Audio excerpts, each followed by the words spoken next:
दोस्तों ईरान के आगे इसराइल अब इस कदर बेबस हो गया है कि अपने मंत्रालय भी नहीं बचा पा रहा है। जी हाँ, मंत्रालय। ईरान ने इसराइल के गृह मंत्रालय की बिल्डिंग को मिसाइल से उड़ा दिया है। तस्वीरें देखकर आप जरूर ये कहेंगे कि क्या अब इसराइल का खात्मा नजदीक है। इसराइल में 18वीं बार ईरान ने हमला किया है और इस बार शाहिद ड्रोन, अराश ड्रोन और बैलिस्टिक मिसाइल ने तबाही मचा दी है। बेन गुरियन एयरपोर्ट, सैन्य ठिकाने और तेल अवीव, हर जगह ईरान की मिसाइलों की बरसात हो रही है। इस बार ईरान ने साबित ये कर दिया है कि वो किसी खेत की मूली नहीं बल्कि एक आग जैसा देश है जो अपने पास दुश्मनों को आते ही जला कर राख कर देता है। इसराइल में ड्रोन गिर रहे हैं, मिसाइलें फट रही हैं और इसराइली जनता जान बचाने के लिए भाग रही है। उधर ट्रंप ये कह रहे हैं कि इसराइल युद्ध जीत रहा है, लेकिन हकीकत ये बिल्कुल नहीं है दोस्तों। इसराइल युद्ध जीत पाएगा ईरान से या नहीं, आपको आज मैं डिटेल के साथ बताऊंगी। भारतीय मीडिया जो अब तक इसराइल का गुणगान करते हुए नहीं थकती थी, अब ईरान के पक्ष में बात कर रही है। आखिर ये हृदय परिवर्तन कैसे हो गया, आज के इस वीडियो में इसका भी जिक्र करेंगे। इसमें पूरा वीडियो अंत तक देखिएगा, बहुत कुछ खास इस वीडियो में लेकर हाजिर हूं दोस्तों। पुतिन ने क्या बड़ी बात कही है ईरान को लेकर, ये भी आपको आगे अंत में वीडियो के बताऊंगी। दोस्तों वीडियो शुरू करूं उससे पहले आपसे गुजारिश की लाइक जरूर से कर दिया करिए। चैनल को सब्सक्राइब नहीं किया है, पहली बार देख रहे हैं तो फटाफट सब्सक्राइब कर लीजिए। चलिए अब शुरू करते हैं वीडियो। द लाइव टीवी, सच सबसे आगे। आदाब दोस्तों, मेरा नाम है मिसबाह खान और आप मुझे द लाइव टीवी पर देख रहे हैं। ईरान ने 18वीं बार इसराइल पर हमला किया है और इस बार और भी ज्यादा गहरी चोट इसराइल को दी है। ईरान ने मिसाइल से इसराइल की होम मिनिस्ट्री यानी कि गृह मंत्रालय की बिल्डिंग को टारगेट किया है। दावा ये किया जा रहा है कि ये हमला बिल्कुल सटीक था और इमारत को भारी नुकसान भी हुआ है। तस्वीरें मैं आपको दिखाती हूँ, आपकी स्क्रीन पर देखिए तस्वीर दोस्तों। आईपी सिंह ने इस तस्वीर को शेयर किया है और आप देख सकते हैं कि किस तरह की आग की लपटें उठ रही है। देखिए तस्वीरों में भयानक तस्वीरें हैं दोस्तों। आप देख सकते हैं कि किस तरह से फायर ब्रिगेड की टीमें भी लगी हुई हैं आग को बुझाने में, लेकिन आग पर काबू पाना मुश्किल हो रहा है। लोगों को आप देखिए, अफरा तफरी का माहौल एक तरह से आप कह सकते हैं कि नजर आया। अगर ये खबर सच है तो बहुत भारी नुकसान है ये इसराइल के लिए। हर रोज इसराइल को भारी नुकसान हो रहा है। होलोन शहर में भी ईरानी मिसाइलों के गिरने के बाद भारी आग लग गई। सोशल मीडिया पर वीडियो सामने आया है जिसमें भारी धुआं और धमाके सुनाई दे रहे हैं।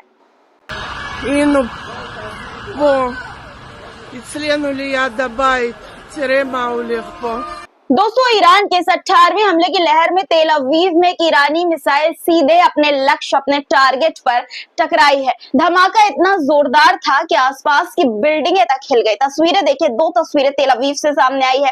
एक देखिए धुआं, आपको रात के अंधेरे में या सुबह की ये तस्वीरें हो सकती हैं जहां पर आप देखिए धुआं बिल्डिंग के बीचों बीच से निकलता हुआ आपको नजर आ रहा होगा।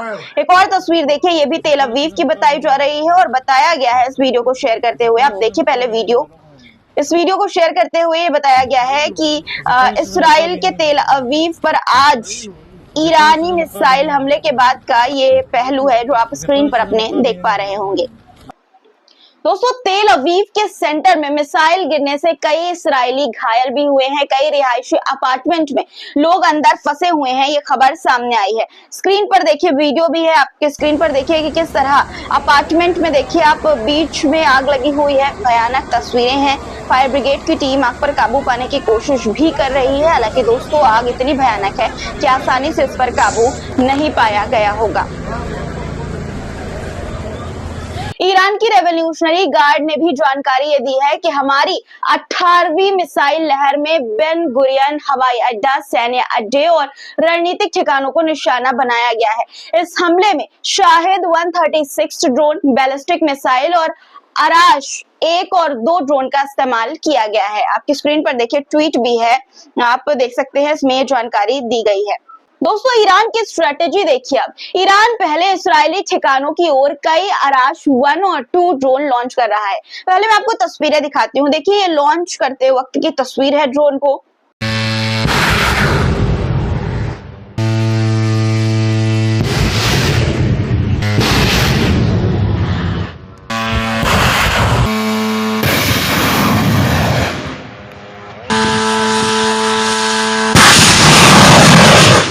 ड्रोन लॉन्च करता है ईरान दोस्तों, फिर इसके बाद मिसाइल मारता है।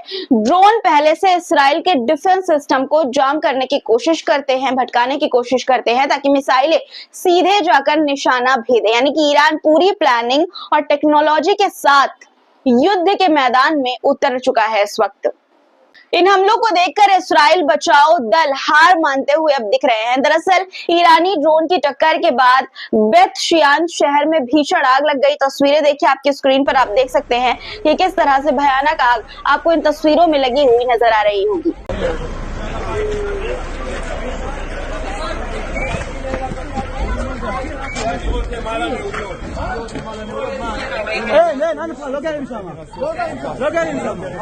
इसराइली बचाओ ईरानी ड्रोन विस्फोट के प्रभाव को नहीं संभाल पा रहे हैं। अब लोग मलबे और धुएं में फंसे हुए हैं, चीख सुनाई दे रही है और कई जाने खतरे में हैं।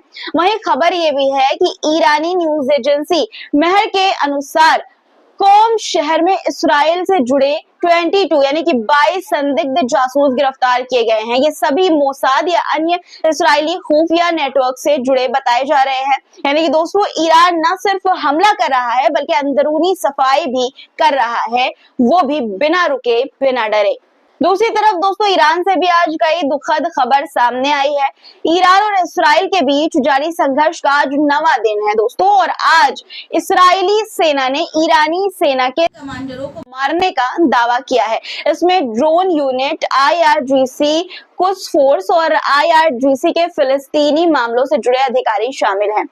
इसराइल ने ईरानी शहरों खोरमाबाद, कोम, इस्फहान पर भी मिसाइलें दागी हैं। इसमें 5 लोगों के शहीद होने और 4 के घायल होने की खबर आई। वहीं दोस्तों ईरान ने शनिवार यानी कि आज सुबह तेल अवीव समेत दूसरे शहरों पर मिसाइल हमले किए, जिसकी तस्वीरें मैंने आपको पहले ही दिखा दी है। इस बीच अमेरिकी राष्ट्रपति डोनाल्ड ट्रंप ने बड़ी बात कही। उन्होंने कहा कि वे इसराइल को जंग रोकने के लिए नहीं कहेंगे। फिलहाल इसराइल जंग में आगे है, इस वजह से उसे रोकना मुश्किल है। लेकिन क्या वाकई ये हकीकत है? क्या डोनाल्ड ट्रंप जो कह रहे हैं वो सच है? क्या वाकई इसराइल जंग में आगे है? क्या वाकई वो ईरान से जंग जीत जाएगा? एक शब्द में अगर इसका जवाब दिया जाए तो जवाब होगा नहीं, क्योंकि इसकी वजह बहुत सारी है। क्या वजह है वो मैं आपको बताती हूँ। देखिए दोस्तों, ईरान के साथ इस जंग में इसराइल की कमर टूट रही है। रोजाना 6300 करोड़ का खर्च आ रहा है इसराइल के ऊपर। सिर्फ 8 दिन में 50,000 करोड़ खर्च हुए। पहले 2 दिन में ही सिर्फ 12,200 करोड़ खर्च हो गए थे। मतलब हर मिसाइल, हर डिफेंस सिस्टम, हर धमाका इसराइल की जेब को छलनी कर रहा है, खोखला कर रहा है। देखिए अब इसराइल के एरो डिफेंस की मिसाइल की कीमत करीब 16 करोड़ है। डेविड स्लिंग की मिसाइलों की कीमत करीब 8 करोड़ रुपए है और हर दिन सिर्फ डिफेंस पर ही इसराइल खर्च करता है 17,000 करोड़। ईरानी मिसाइलों और ड्रोन को रोकने के लिए इसराइल लगातार डिफेंस मिसाइलें चला रहा है, यानी कि दोस्तों खर्च कर रहा है, पर अब मिसाइलें कम पड़ रही हैं और हमले ईरान की तरफ से ज्यादा हो रहे हैं। एक्सपर्ट्स अब ये कह रहे हैं इस जंग को लेकर कि इसराइल इतने लंबे वक्त तक ये युद्ध नहीं झेल पाएगा। हालात बिगड़ते देख अमेरिका ने 14 भारी कार्गो विमान भेजकर इसराइल को हथियार दिए हैं, पर सवाल ये है कि क्या अमेरिका हर दिन हथियार भेजेगा? और उससे भी बड़ा सवाल ये कि क्या हर दिन इसराइल हथियार खरीद पाएगा अमेरिका से? और क्या ईरान की रणनीति से इसराइल बाहर निकल पाएगा? इसराइल और अमेरिका दोनों ने शायद ये सोचा था कि ईरान कुछ दिन मिसाइल चलाएगा और फिर थक कर चुप बैठ जाएगा, लेकिन आज 9 दिन हो चुके हैं इस जंग को और ईरान अब भी मिसाइलें बरसा रहा है लगातार। इसका मतलब साफ है, ईरान की तैयारी सिर्फ जवाब देने की नहीं थी बल्कि पूरी जंग लड़ने की थी। इसराइल को अब हमला करके पछतावे के सिवा और कुछ मिलना मुमकिन नहीं लग रहा है। जीत तो दूर की बात है, क्योंकि इसराइल पहले से ही फिलिस्तीन के साथ चल रहे युद्ध में काफी खर्च कर चुका है, यानी उसकी जेब ढीली हो चुकी है। अब ईरान से जीतने का सपना जो है वो मुश्किल ही लगता है। इसराइल की हालत ये है कि सवाल अब ये नहीं कि इसराइल जीतेगा या ईरान, सवाल ये है कि कितने दिन और कितने डॉलर में इसराइल खुद को बचा पाएगा, क्योंकि जंग मैदान में नहीं अब पैसों में लड़ी जा रही है। कमेंट में बताइए कि क्या इसराइल ये जंग जीत सकता है या अब हार इसराइल की तय है। दोस्तों इसराइल की हालत देखकर भारतीय मीडिया भी आप एक तरह से कह सकते हैं कि अपना रंग, अपना पाला अब बदलती हुई नजर आ रही है।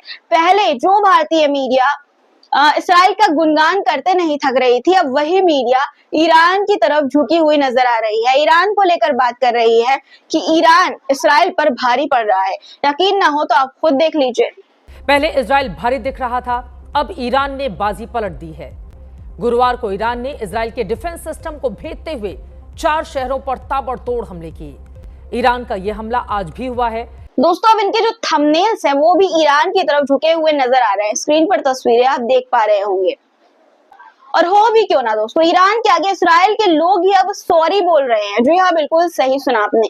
वीडियो एक सोशल मीडिया पर काफी वायरल है, मैं आपको दिखाना चाहती हूँ। देखिए, इस वीडियो में ईरान से इसराइल के लोग सॉरी बोलते हुए नजर आ रहे हैं। Stop the war! Iran! We are sorry!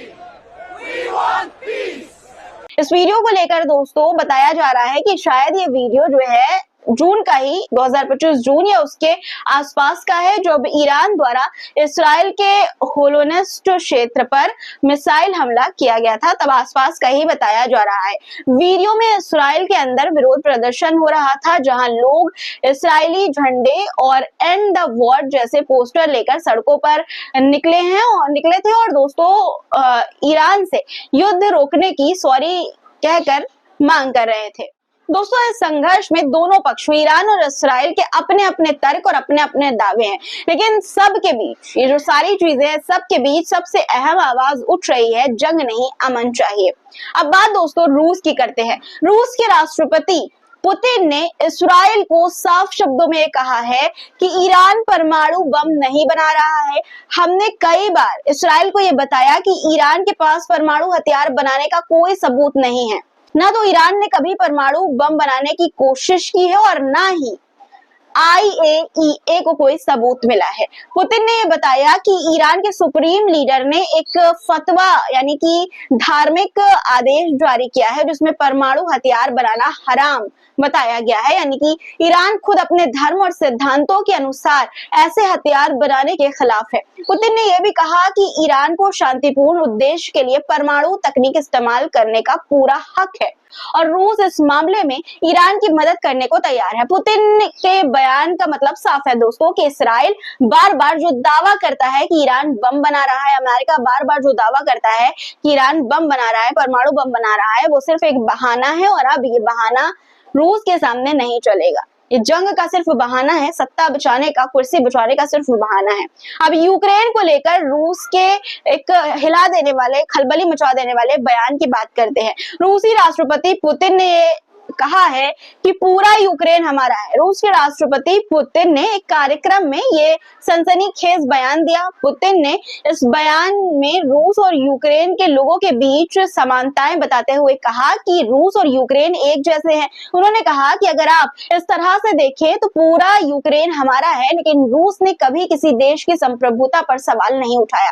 Putin ने आगे कहा कि हम अपनी सुरक्षा के लिए यूक्रेन से लड़ रहे हैं और उन्होंने सूमी क्षेत्र को अपने निर्णय में लेने की संभावना जताई। उन्होंने ये भी कहा कि एक कहावत है कि जहां भी रूसी सैनिक पैर रखते हैं वो रूस का हो जाता है। रूसी राष्ट्रपति के इस बयान ने अंतर्राष्ट्रीय समुदाय में हलचल मचा दी है, क्योंकि ये यूक्रेन के खिलाफ रूस के आक्रामक और उनकी नीति को एक नया दृष्टिकोण देता है। पुतिन का ये बयान यूक्रेन की संप्रभुता पर सीधा हमला माना जा रहा है और ये यूक्रेन के खिलाफ रूस के अभियान को औचित्य प्रदान करने का प्रयास लगता है। आज के इतना ही दोस्तों। खबरों पर आपकी क्या राय है कमेंट में जरूर लिखिएगा। चैनल को सब्सक्राइब नहीं किया तो फटाफट कर लीजिए, लाइक बटन प्रेस करके जाइएगा। फिर मुलाकात होगी, तब तक के लिए अपना ख्याल रखिए। खुदा हाफिज।